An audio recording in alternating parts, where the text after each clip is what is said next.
The story of Iowa Shares is one of the most compelling in Iowa's humanitarian and agricultural legacy.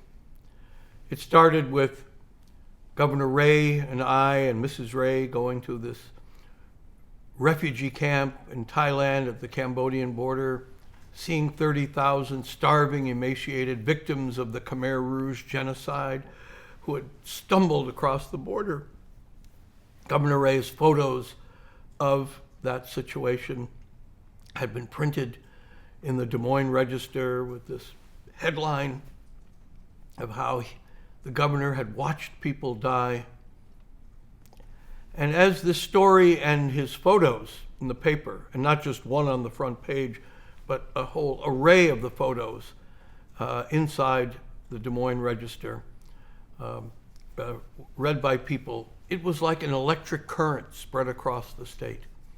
So 1979, 4 years after the incredibly divisive Vietnam War, people had been so severely divided in our country by their either pro-war, anti-war, suddenly had a humanitarian cause that could unite them. And it was this witnessing these incredible scenes of human suffering that compelled people to want to respond somehow. So the three religious leaders who had been on the Hill with Pope John Paul II, led by Catholic Bishop Maurice Dingman, asked to see the governor. And I remember being there with the governor in his formal office as they came in. Rabbi J. Goldberg, Protestant Bishop Sanford, who was there all together.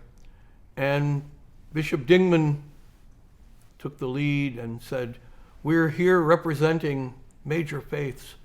We've seen these pictures. We see this terrible human suffering. We feel something has to be done. We don't know what to do. You're our governor. We will follow and support you if you will help us find the way that we can alleviate this human suffering." It was an incredible moment. When they left, and I was sitting there with the governor, he turned to me and said, "Well, what do you think we should do?" And I said, "Well, give me a little time to think about it." And that night I went home and thinking about it, and I remember waking up and writing down on a pad, Iowa Shares. And Shares would stand for sends help, aid refugees, end starvation. I came back that next morning and said, perhaps we could have a campaign. Let Iowans contribute to this, to a campaign called Iowa Shares. After all, Iowans are so proud of the fact that with the gifts that we have, that Pope John Paul II had referred to in his homily about the land and the water and the plants and the crops, we've been so blessed in this regard that Iowans want to share.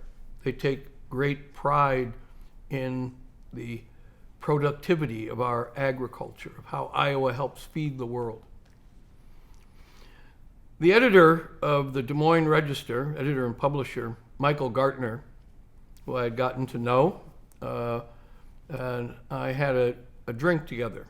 We were sitting up in the Des Moines Club on the 34th floor of the Rouen building, where you can look out and see the Capitol. And Michael Gartner said, "I don't know what you're going to do, but I will put the editorial pages, not the news pages, the editorial pages of my paper behind any effort to try to help address this critical humanitarian situation." And so, on the day before Thanksgiving, 1979, we held a press conference in the governor's office, and there were the three elements of our society that the Constitution specifies are to be kept apart from each other.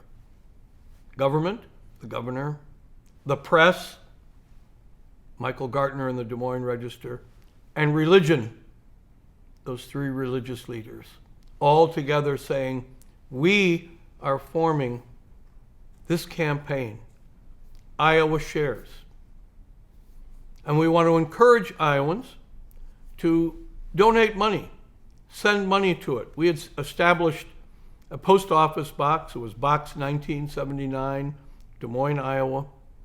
And we had created, within a few days, a nonprofit organization, a 501c3, as it's known, so we could accept donations. And to link it to agriculture, we denominated it in the price of a bushel of corn, which I think at the time was about $2.30, and said, send in a bushel or 2 bushels or 5 bushels, but send money so that we can provide food and medicine to these starving people. And so as Americans, as Iowans, celebrated Thanksgiving, the newspaper, the radio stations, the TV stations carried this message all across the state. It would be a campaign with a number of interesting turns and an incredible conclusion in terms of what Iowans together were able to do to alleviate human suffering 12,000 miles away on the other side of our planet.